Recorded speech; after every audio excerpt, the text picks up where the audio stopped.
Good afternoon, dear friends.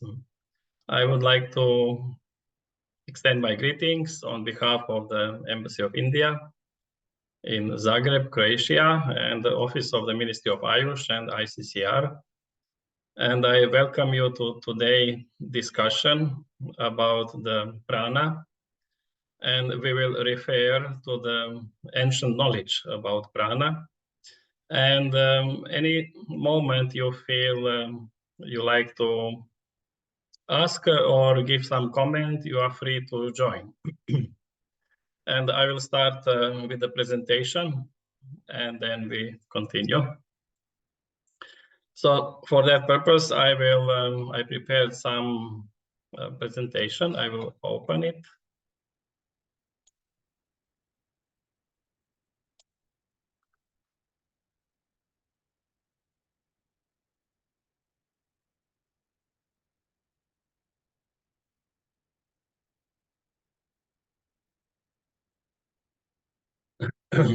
So, as I said, the theme is the prana, and we will start trying to understand what that word means, looking at the roots, different roots of which that word is made.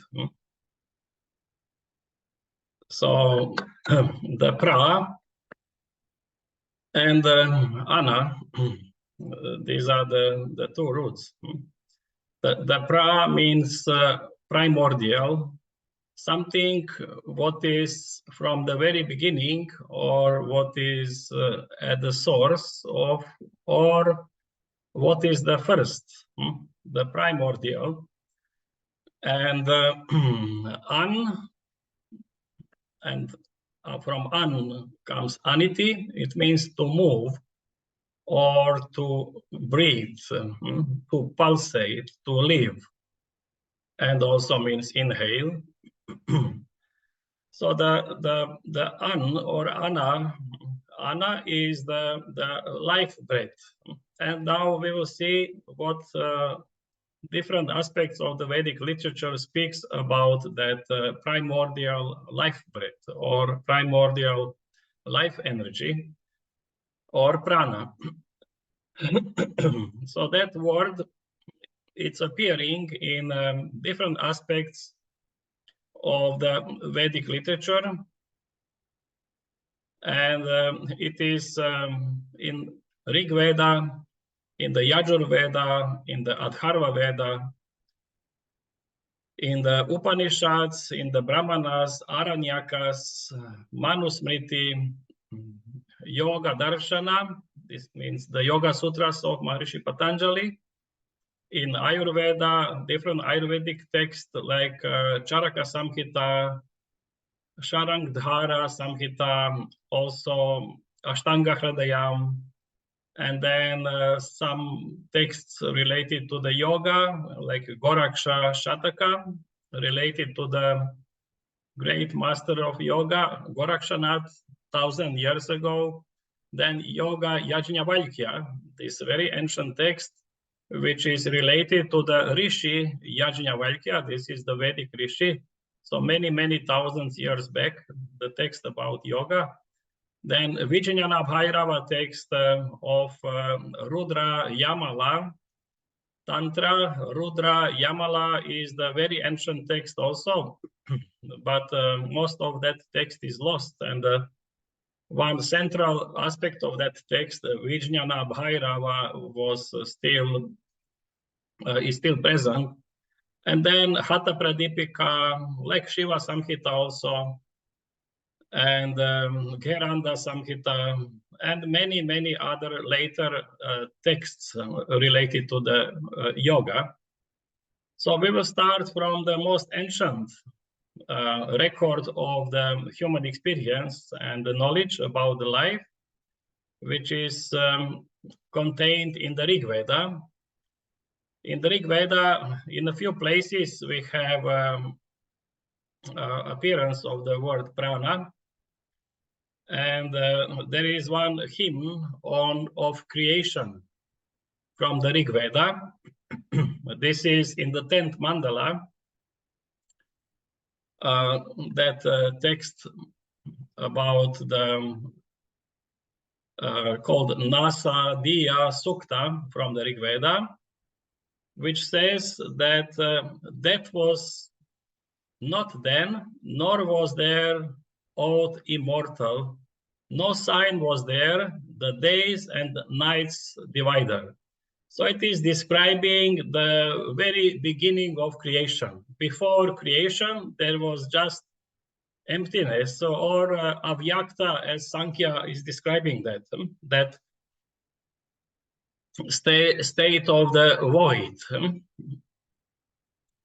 And then that one thing, breathless, breathed by its own nature. Apart from it was nothing whatsoever.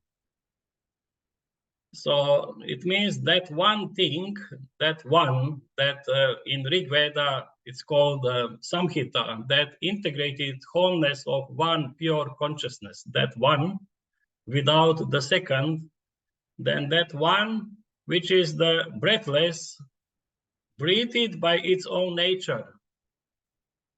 And what does it mean? Breathed by its own nature is not related to some kind of physical breathing movement related to the air, but we can say this is the consciousness movement, that state of pure consciousness starts to breathe within itself. And that kind of the breath is called prana. So the prana is not related to the breath we are breathing in our life, in the relative field of life.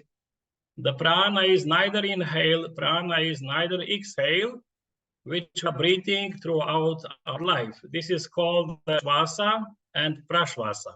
So the shvasa means the inhale of the air, mainly the oxygen bringing to our body, and prashvasa is the exhale of the air, of the breath, and mainly the carbon dioxide going out. So the prana or apana are not oxygen or carbon dioxide in any sense. They are not physical entities. They are not in any way material things. And for that, there is another name, shvasa and prashvasa. But then what does it mean? That breathing of the state of the pure consciousness. So here, the one does not depend on any external thing outside itself. That one, that state of avyakta, or the state of pure consciousness, it is the self-referral state, or samhita, of the Veda. It means self-referral, it is referred to itself, but breathes by its own energy. And that energy, which is causing that movement of the breathing on the level of the pure consciousness, it's called pradana, or creative intelligence.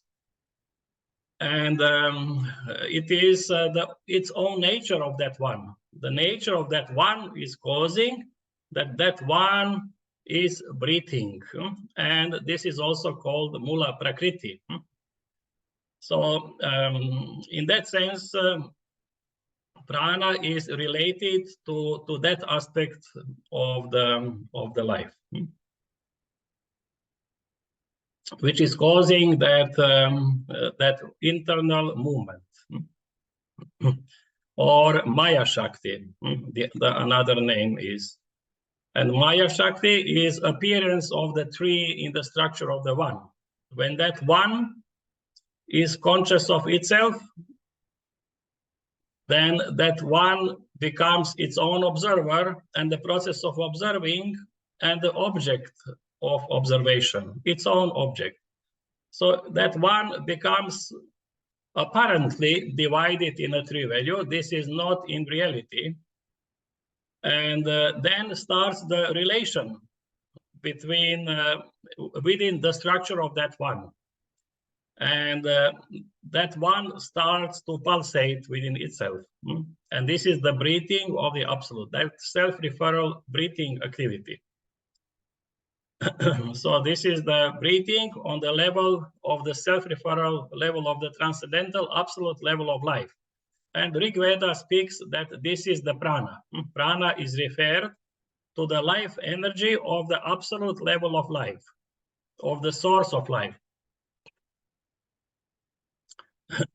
So, and this is the basis of inherent potential to all human beings to be able to achieve state of samadhi.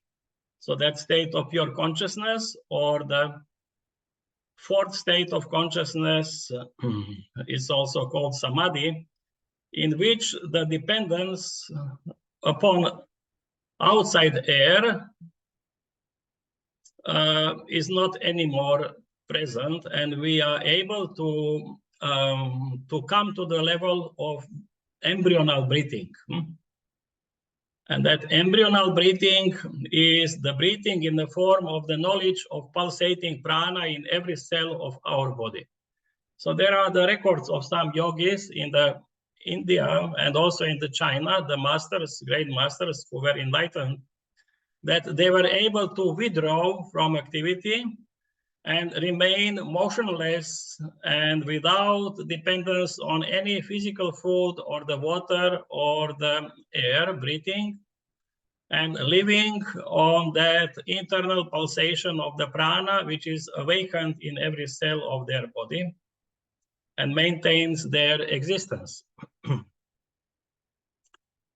So we, on this level of our life, which we are in a relative manifested with this physical body, we depend on the external air to breathe. So we know that without food, we can sustain some time, without water also, but without breath, it's very difficult. So the body can be trained to reduce the level of the eating of the food and the water, but to train the body to be without the breath. And it's not so easy. This can achieve only the enlightened masters with a long-term practice, then separated from this engagement in this common life. And so this we can say they are living on prana. So those who speak about living on the prana, and while they are still breathing this physical air, they are living on the air, not on the prana. But living on the prana means that you don't even need the physical air. And we will see what is the difference between the prana and the physical air. So one of such great yogis is still sitting in that state of so-called Sanjivani Samadhi already for more than 700 years in the one place near in Maharashtra called Alandi, and his name is Sri Jnaneshwara. So he entered the state of samadhi, so-called Sanjivani Samadhi, means he's alive in that state of samadhi. His body, he didn't left the body, but then the body is in some way existing without being dependent on any physical needs for its existence, like this, even the physical air. So this is then only the prana can give you that ability when you are able to realize its existence of that prana as the life power of the samadhi or the absolute level of life, the the primordial mover, or the primordial breath of the Absolute. The other word mentioned in that in that sukta is Prajapati. Prana vai sadhya devasta etam Prajapatim agra evam asadhyan. So Prajapatim. So prana is also referred with the name Prajapati. And the Prajapati is compound of the praja, it means creation, procreative power, or the firstborn, and pati, it means the master or the Lord, the God. So the Prajapati himself is in some way considered as being the source of all life in the universe, or the God, or and then he in his process for starting creation and manifesting the whole creation, he becomes Hiranyagarbha, or he is transforming himself into the shape of the golden egg. And this is kind of the shape of the created universe. And the edge of the universe is with a golden light, like the Ananda, the first manifestation of the life energy from the Absolute or prana in the form of Ananda, and being the basis of all structures from the quantum level to the gross physical level of the molecules and the physical existence of our body and everything around us. So then the prana is regarded also as Prajapati. So this is, in that way, the Vedas, and the Rig Veda speaks about prana as a God, as a highest principle, which is responsible for creation of the whole universe. So life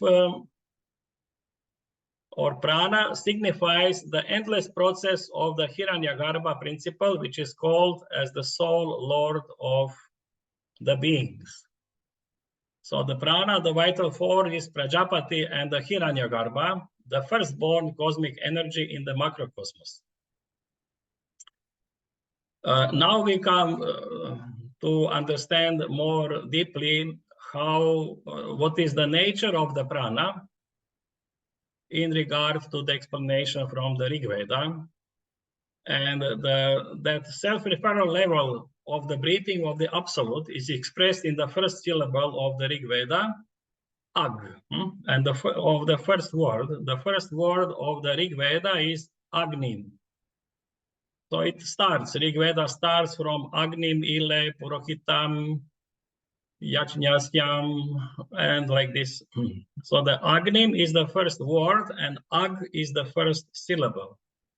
So in that frequency of that sound, each sound expressed in the Sanskrit language is certain energy, is the vibration of that consciousness, is the nature of that consciousness, and that infinite vibrating nature of consciousness, that infinity, is expressed in the sound A.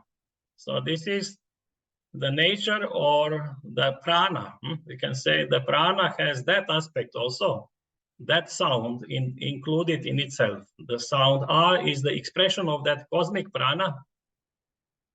And and then we say G. Ag means from the fully open mouth, we close the mouth. So this is the knowledge which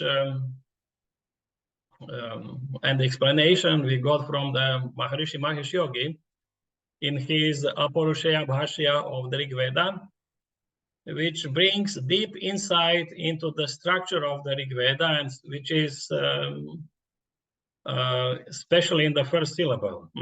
The nature of the life of the absolute described there. So from A to Ga, it means like a collapse of that infinite energy to the point value on the level of the absolute. Stop. It means when that pure consciousness is cognizing itself, having knowledge of itself.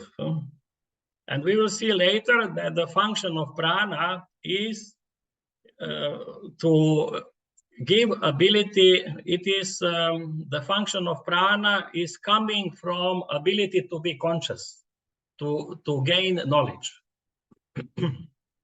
That's why whatever conscious experience you have in a very conscious way, this will increase the level of the prana in your life. So like this, that absolute, when it is in a conscious way experiencing itself, its own existence, then that nature, that inner intelligence becomes awakened and functional and gives experience of the point value of the absolute, like identity. The absolute now from its infinite value gains the focal point, ag. And then that point is gaining knowledge again that it is not only isolated point, but it is the nature of that point is also absolute.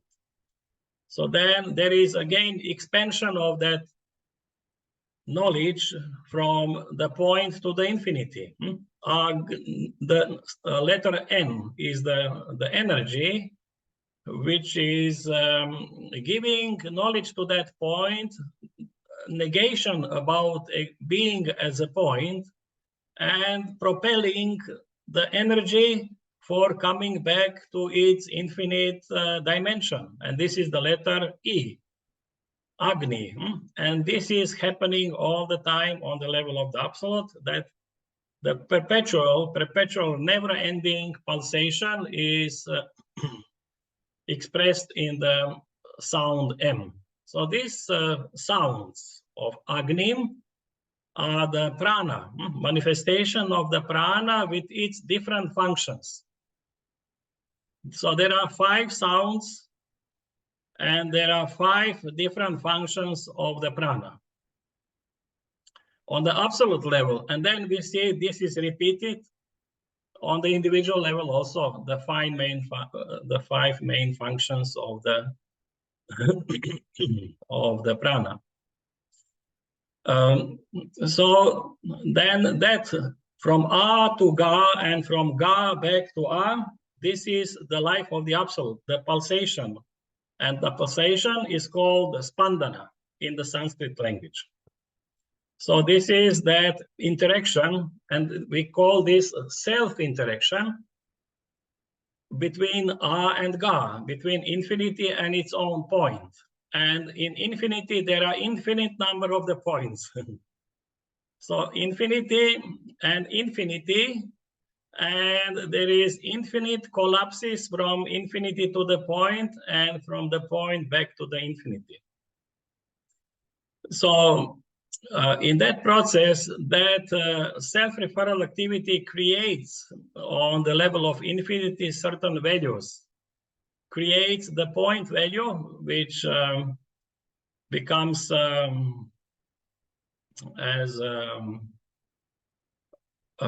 creates identity or ahamkara.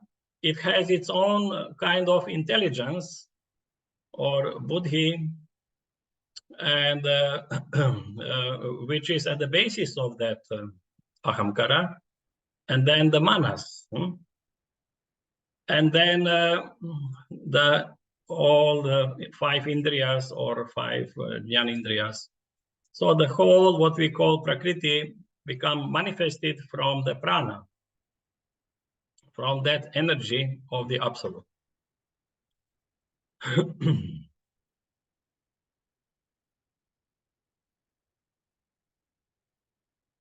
So I made one drawing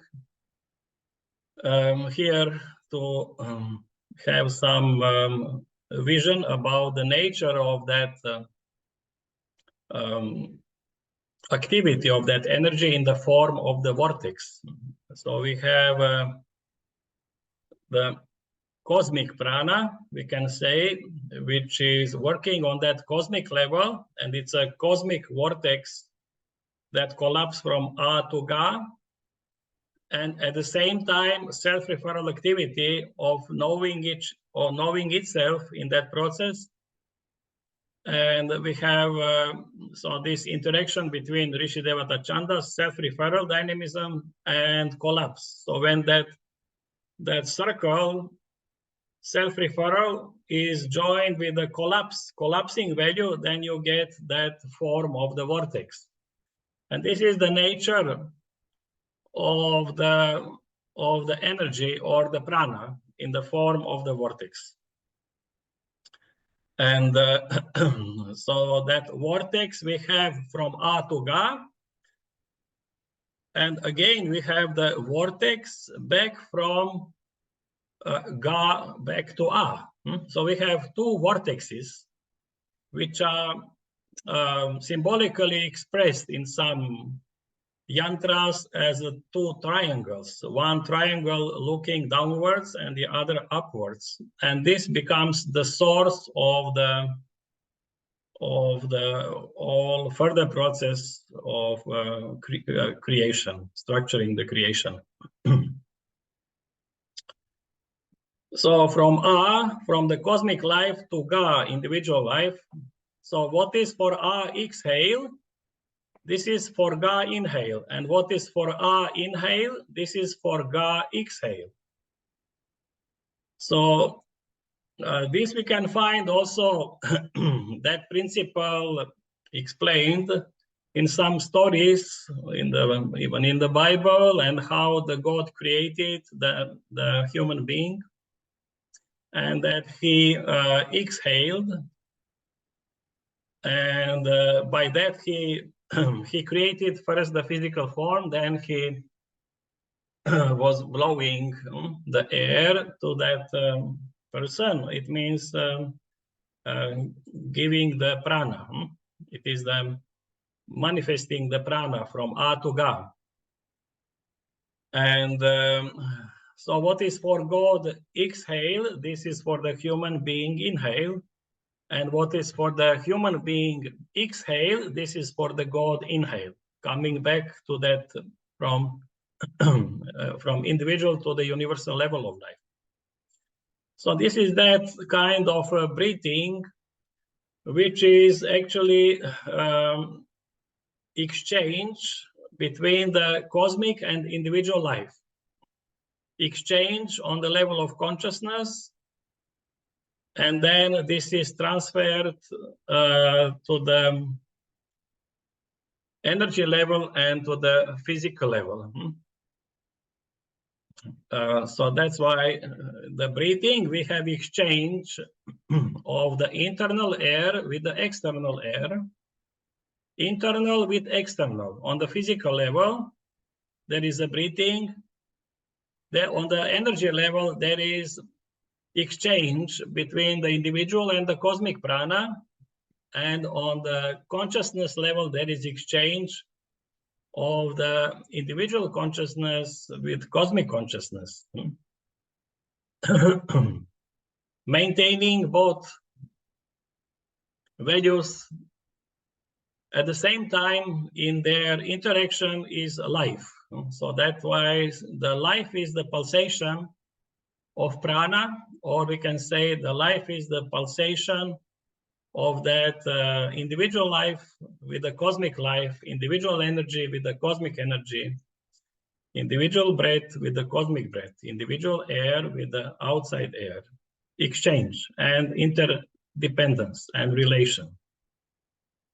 And also that pulsation on the level of the absolute is actually the life of the absolute. That's why this is transferred to the individual structure, as a need for individual consciousness to pulsate. And how individual consciousness pulsate, maintaining at the same time awareness of its infinite value while it is experiencing its own boundaries of its activities. So it must maintain both at the same time, and this is possible only through the pulsation. And then this is manifested as the pulsation of the life energy.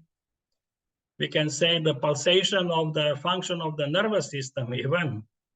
And all the nerve energy from the central part of the nervous system going to the peripheral area, and from the peripheral area coming back to the center of the nervous system, to the brain. There is a pulsation.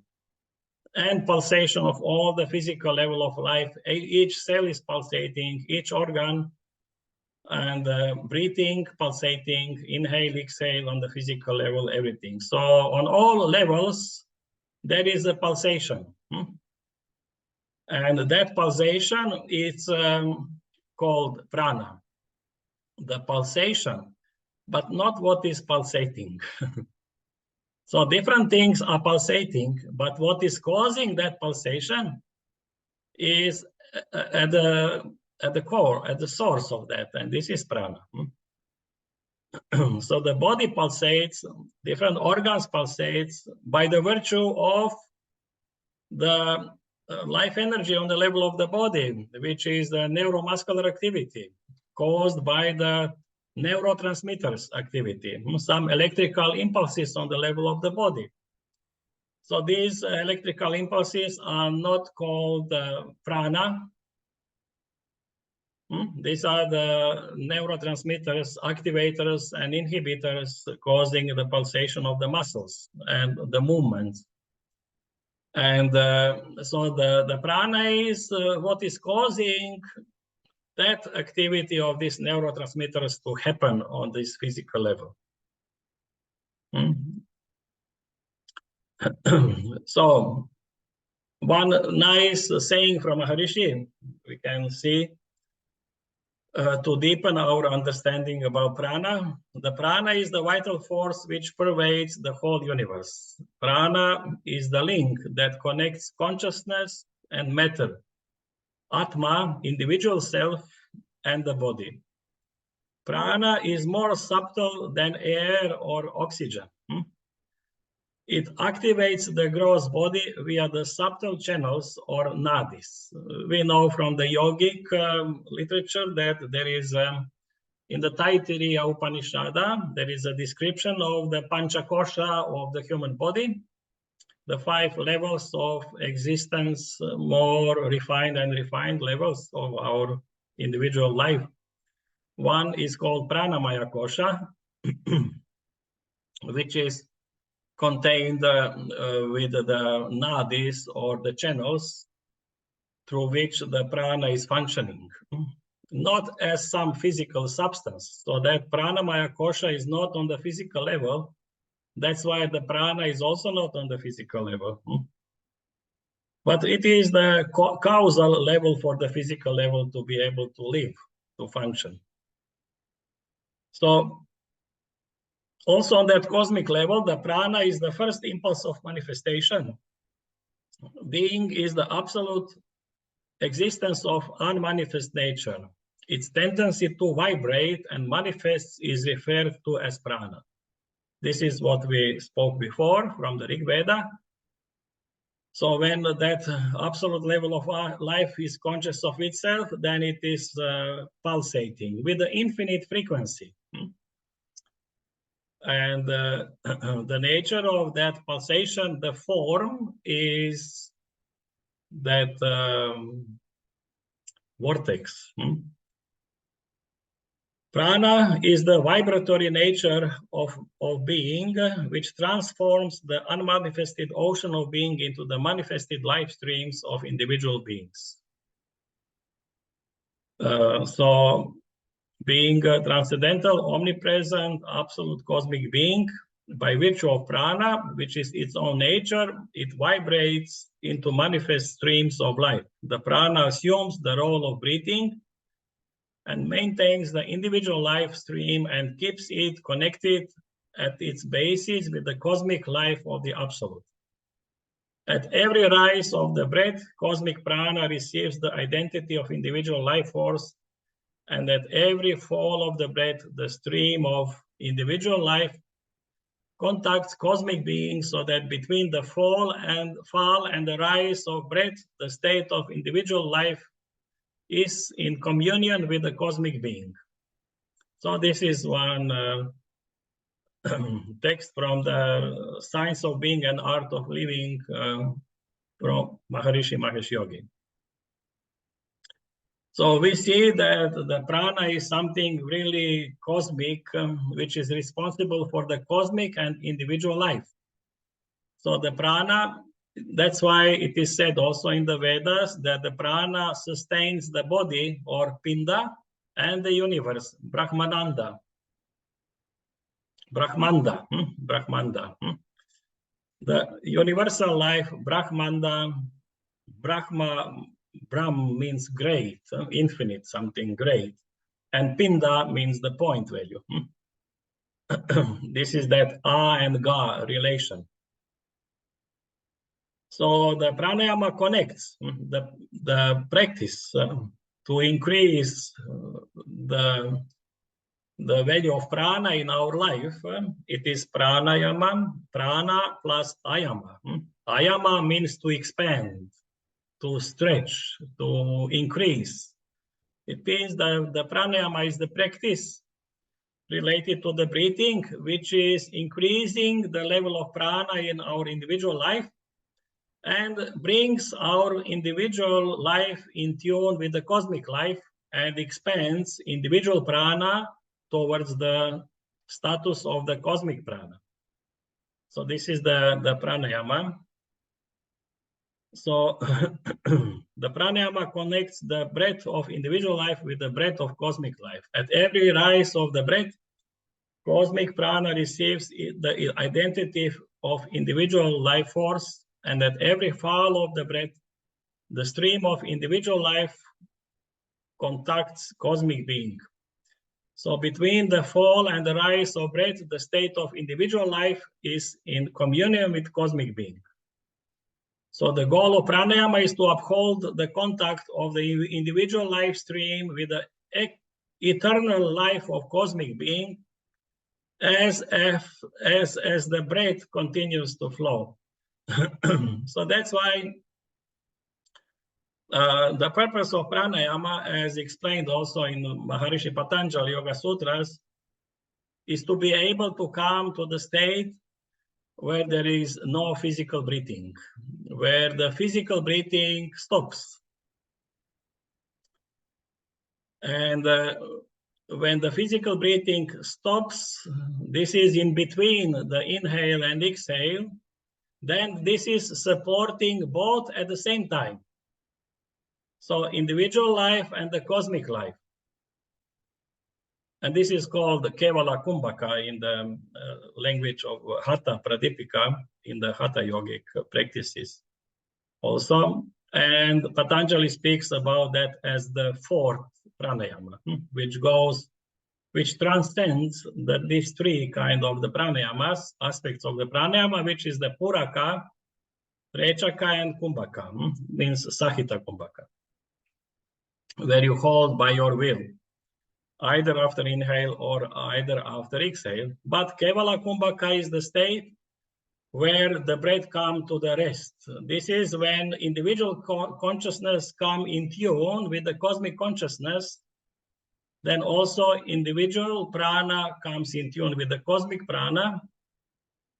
And then individual life is connected directly with the cosmic life and gaining the nourishment from the cosmic life from inside. And then there is no need for the outer things to nourish the individual existence. This is what we were speaking before. In that condition, when the yogi is in the samadhi, then he can maintain his physical existence based on the basis of being fully in tune with the cosmic existence.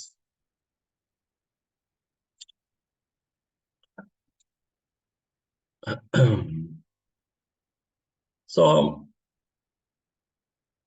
the prana, as we saw, is not only responsible for the life of that source of life, life of the absolute, but also the jiva. Jiva, it means individual life with all its functions. They are all the functions of the jiva is dependent on prana. And this is the function of the mind or the senses or the body or everything. Just there is some kind of distinction in the Vedas. Also, we find in Atharva Veda that of different functions of that prana. And now we'll see one prana sukta from the Atharva Veda speaks, gives etymology about the term prana and apana. With the breath of the breathing, do thou breathe. With the breath of the breathing. So the breath of the breathing is not the air. The breathing here is referred to the air, but there is something what is causing the pulsation, that which is causing that the breath can come in and out on the physical level of our life. And we know and we know that there is the breathing process, which we know is consisting of the air movement, as we call it breath, and some physical activity, neurorespiratory activity of the muscles, which are responsible to create that pulsating movement of your physical body, of the neuromuscular activity of expanding and retracting. So that activity, to distinguish it from the activity of the cause for that activity, then it was given the name Vayu.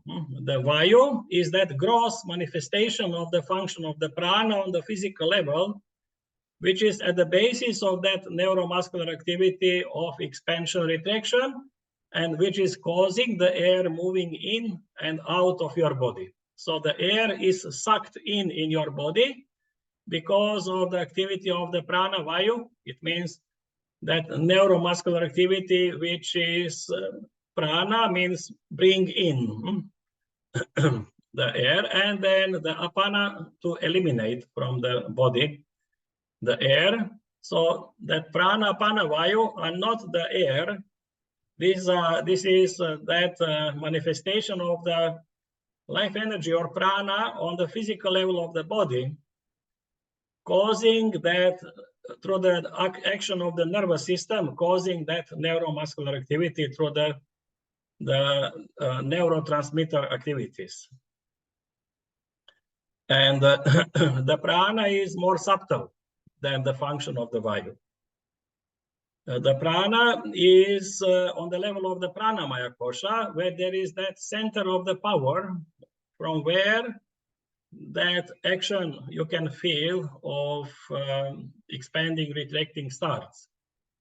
And it's called Shakti Kendra, the center of the power in the physical body, which is related through the breathing body to the pranamaya kosha, to the energy body, on which prana operates. So then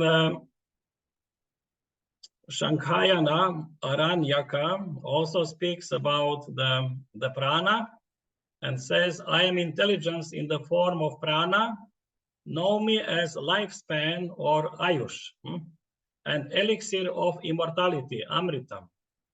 So the prana also is referred as to the lifespan, And as more there is a prana, the lifespan becomes longer, and Amritam, the nectar of immortality. And because of that, worship me. The lifespan is concurrent with the existence of prana. Immortality in the world is attained only through prana. The sentient power that props up this mortal frame, due to which circulation of energy is seen, is prana only. So it means that subtle power. In the Chandogya Upanishad, the location and functions of the Vayu are mentioned. And relation of the function of the prana to the function of the Vayu. Because many times you can see that this terminology is mixed up. What is prana and what is Vayu? What is the function of the prana? What is the function of the Vayu? And we see very clearly that even in the ancient literature, there is a distinction. And also in the practical aspect of the practice of the yoga, there is different practices working with the Vayu. Vayu Shuddhi practices means working with the life energy on the level of the physical body, working with the neuromuscular activities, and then different practices working with the prana.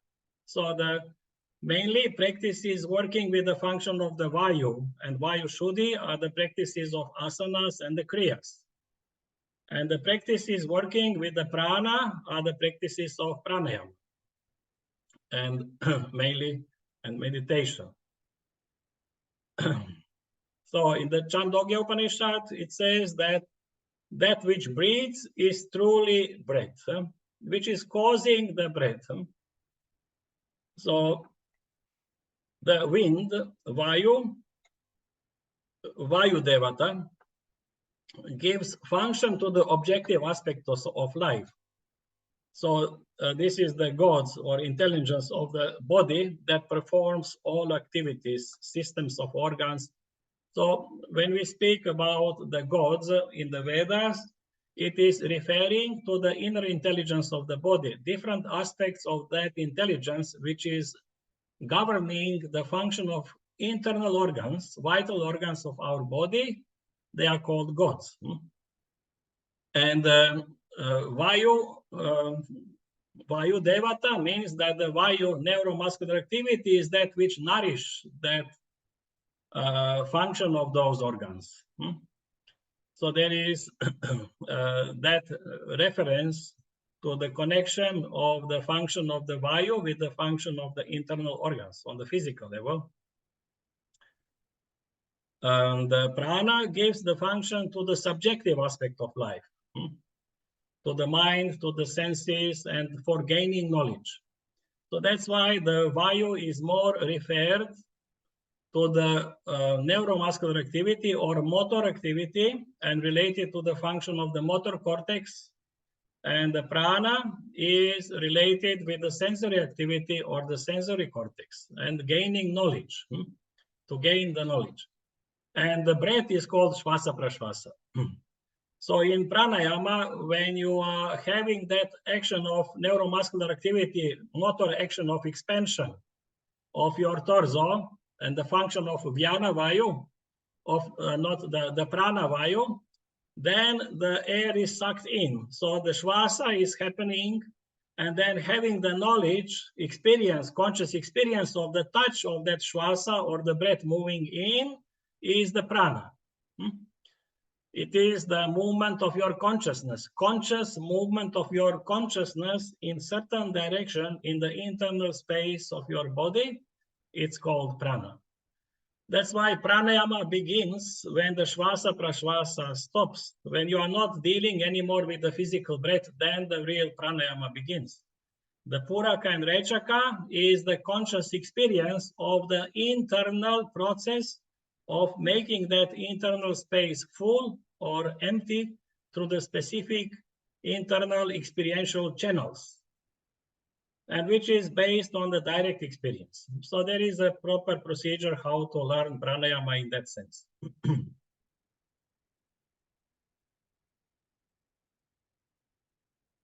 So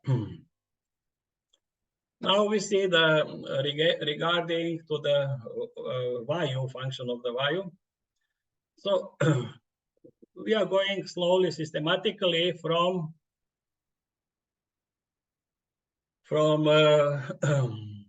analyzing what is the prana, cosmic prana, individual prana, and then connection of the function of the prana with the vayu, and now vayu with the vata.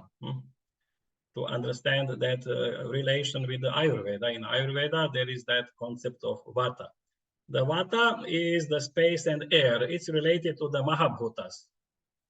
And there is a similarity, but still there is a distinction between the Vayu and the Vata. So we can see that there are different areas of our body related to Vata, Pitta, and Kapha on the basis of the nature of domination of those elements in those regions, which is having specific function of the life. But the very function of the life, and this means the pulsation, which is manifesting in the whole body in all those areas, it's called vayu, with also different functions. And basically the internal function of the vayu responsible for the life of all internal organs are prana and apana vayu. So in the practice of yoga, we try to normalize the function of the prana, apana vayu in the kapha region, in the vata region, in the pitta region. And so this is the needed to be further explained in relation to the practices. But just that you know that it is the same and not the same, but it's similar, but still there is a difference. So the Prashna Upanishad is one of the Upanishads which speaks about prana and says that all the three spheres of this universe are under the control of prana. So Om Bhur Bhuvah Suvaha. So the life of the heavenly level of the universe, the astral level and the physical is depending on prana. O prana, Lord of the universe, protect us children as a mother, give prosperity and intellect. So this is the one saying from the Upanishads.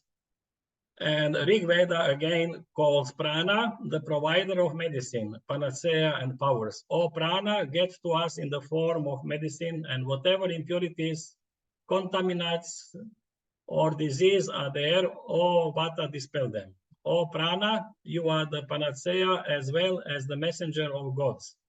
You inspire divine sentiments and thoughts. So the process of pranayama, that's why it's called as a divine therapy. The therapy by prana, but in that sense, to be able to do the therapy by prana, you must be pulsating cosmic being. It means you must be fully consciously connected with the cosmic level of life and being able to transfer the pulsation from that cosmic level of life through your individual structure of your individual consciousness and the energy level, so that cosmic prana can flow through you and re-establish the pulsating function in some other entity.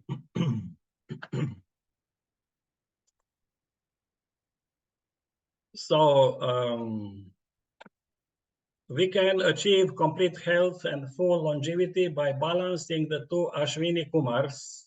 This is mentioned in the Vedas also, in Ayurveda also, like prana, anabolism, and apana, catabolism in our body, expressed as those functions. And then the process of rejuvenation also is achieved through the practice of the pranayama. So there are also some other from Atharva Veda, some very nice sayings about the prana. And there is one beautiful praise of prana. Pranaya namo, pranaya Pranaya namo yasya sarvamidam vashe. I bow down, I surrender to prana. All this universe is under the control of the prana. So this is the mantra which can be used during the samantraka pranayama. It means the pranayama where you add certain mantra for a regulation of the length of the inhale and exhale. So for example, this you repeat once during inhale and then two times during exhale, that mantra. It is so at the same time, it gives additional some quality of the experience of prana. So the prana is called in the Brihadaranyaka Upanishad, the prana is referred as the Brahman or God. In the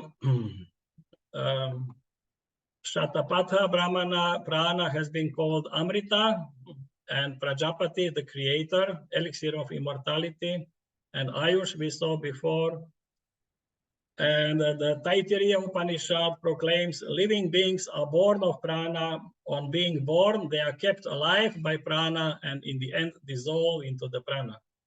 And also it is said like Ananda, that everything is born. This is that blissful energy of the absolute, the energy of the bliss of the absolute. So this is Ananda, Sachit Ananda. That Ananda is also related to the prana.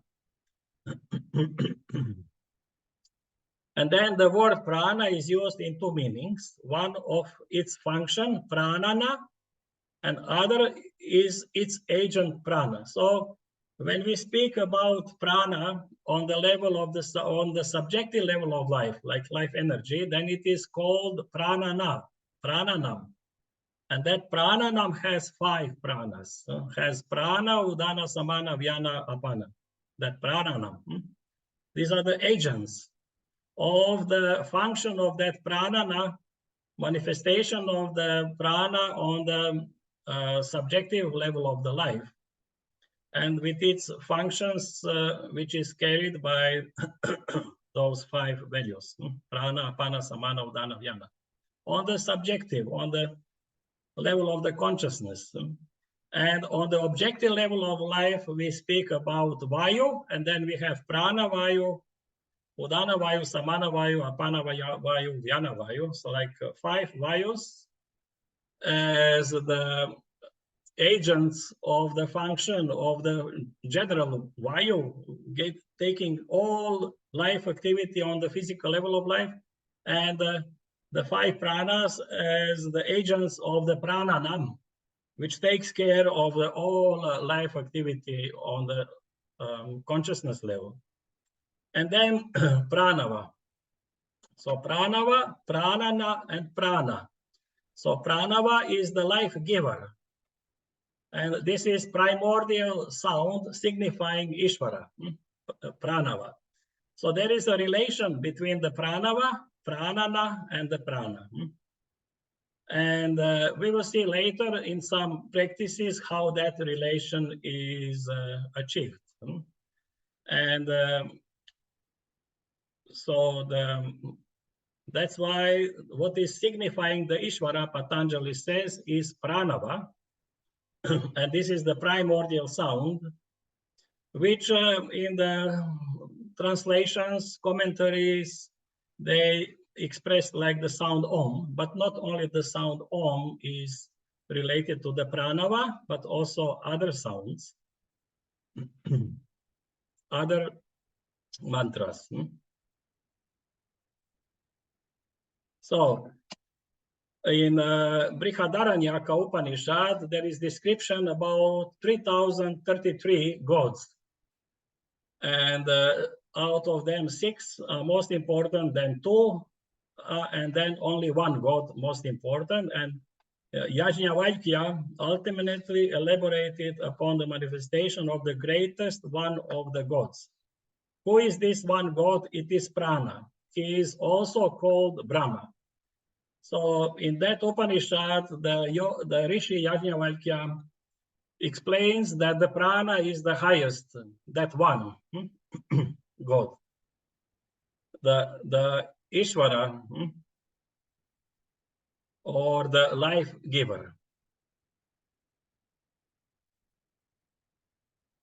That prana is manifestation of that one, the one God. I came across to some texts where they are referring even kind of Jesus Christ as prana, as a son of God, so manifestation of that one as being actually the in relation with that prana. Then Prana Sukta of Yajurveda speaks about the relation of the Vayu and the Prana. And Prana Sukta of Yajurveda speaks about the Purusha and the structure of the Purusha, how Purusha is structured. Purusha means cosmic being, as a kind of similar with the human being, and having different limbs and everything. So then in the 12th verse here, the Vayu and the Prana from his ear, that the Vayu and the Prana are manifested from the ear of the Purusha or the cosmic being. So, and this is the ear is related with the hearing and with the sound value and with the Akasha value. So that's why the Prana is related to that, the element of the air, the wind, we can say, and the sound. And that's why there is description in some texts, Vedic, of the function of the prana with the value of the, as a storm, the storm, as a wind. When a big storm comes, then it has a thunder. It is having the sound as a thunder. It has the light, like lightning. It has the strong movement as a wind, and it has the moisture or the water as the rain. So these are some qualities related to the prana. So now, slowly we come to the end of this presentation. There is identification of the prana in the Atharva Veda with the sun in the form of Hamsa or swan. The Hamsa means the swan in the Sanskrit. And so in the Vedas and the Upanishads, the movement of prana is considered to be similar to that of the sun or Hamsa, the swan that moves along the space in its flight, leaving behind what should be left, Hana, and accepting what should be acceptable, Samadhana. When the sun rises up like a swan from the water, he doesn't withdraw his one foot. If in truth we were to withdraw it, there would be neither today nor tomorrow, neither night nor day, never would the dawn appear. Sayana says, Hamsa means here either the sun or breath. As breath, it is, if it withdraws itself from the man, it causes death. And the same will happen to the universe in the absence of the sun, the cosmic life. That's why the prana, it's also referred as the sun, and also it is related with the Gayatri mantra. And the repetition of Gayatri mantra is fully enlivening the value of the prana, which is structuring individual life. It has 24 tattvas, 24 syllables, Gayatri mantra. Each syllable is one expression of the prana. And then it is repetition, and especially relating, which is mentioned in the Manusmriti, relating the repetition of the Gayatri mantra with the pranayama is increasing the level of the prana in individual life and has very powerful healing effect. So, and like this, that the prana should remain connected. While it is still connected with the individual life, the life is there. When the disconnection comes, then the death is there. Nothing exists anymore. So Hamsa sometimes is regarded as not only Purusha, but also the golden person. Hiranyamaya Purusha. So prana as Hamsa, or the swan. Hamsa, so this is the text from the Rig Veda, also mentioned in the Rig Veda. He is the Hamsa, the sun, dwelling, Vasu, the wind, dwelling in the firmament, the invoker of the gods, Agni, dwelling on the altar, the guest of the worshipper, dwelling in the house as the culinary fire, the dweller among men as consciousness, the dweller in the most excellent orbital, the sun, the dweller in truth, the dweller in the sky, the air, born in the waters, in the rays of light, in the variety of manifestation, in the eastern mountain, the truth itself. And now, for conclusion, few words about yogic practices related to the prana. So, use of the Hamsa mantra, the so-called prana mantra in pranayama, or as a meditation, or ajapa mantra, or trika mantra. The trika means three aspects it has. Ham Sah, it has three aspects involving Ha Shakti, Sah Shiva, and Nara. Nara means the human being. The soul recites mantra Soham 21,600 times daily. With each breath, it happens, it is going on. That's why it's called Ajapa mantra. And then there is the complete description of the practice of the Soham or Hamsah or Saham practice in the Vijnana Bhairava text. This is one of the 100 and 108 practices.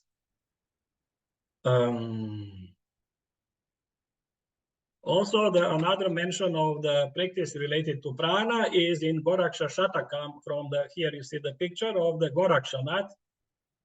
That picture I made in the India, near Nasik. There is the mountain where Gorakshanath was living in the cave, and where he was teaching other yogis. So asana, prana, samyama, pratyahara, dharana, dhyana, samadhi, the six limbs of the yoga. So prana, samyama. So the prana used in the pranayama, and especially used in the pranayama in the form of prana samyama, which is applied to the pulsating nature of the prana on its different expressions of life to increase that pulsation through the prana samyama. So this is another practices. And then one great master of yoga, Yogacharya Dr. M.V. Bole. So he gave also beautiful practices working with the prana and the vayu in the system of Anubhava Yoga, experiential yoga. So the practices for direct experience of the function of the vayu, shvasa, prashvasa, shakti kendra, Padma, Puraka, Rechaka, Kumbhaka, Prana, Chakra, Shakti, etc. In a real sense, he was a great scientist of the modern medicine and the ancient knowledge of yoga, and giving very authentic and reliable knowledge in that field. So this is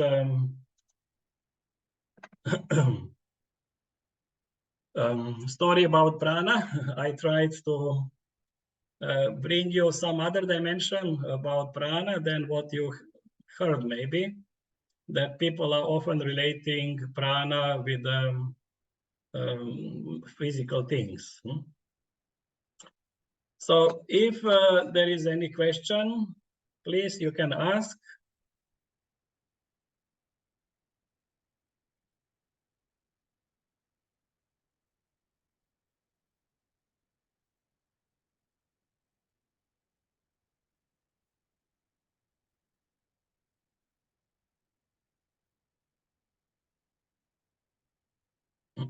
So this was the aim, was just to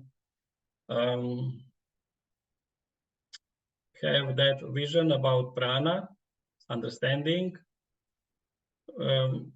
but relating to the practice, there was not much time. So this may be some next, some aspects of the practice we can take related to the prana.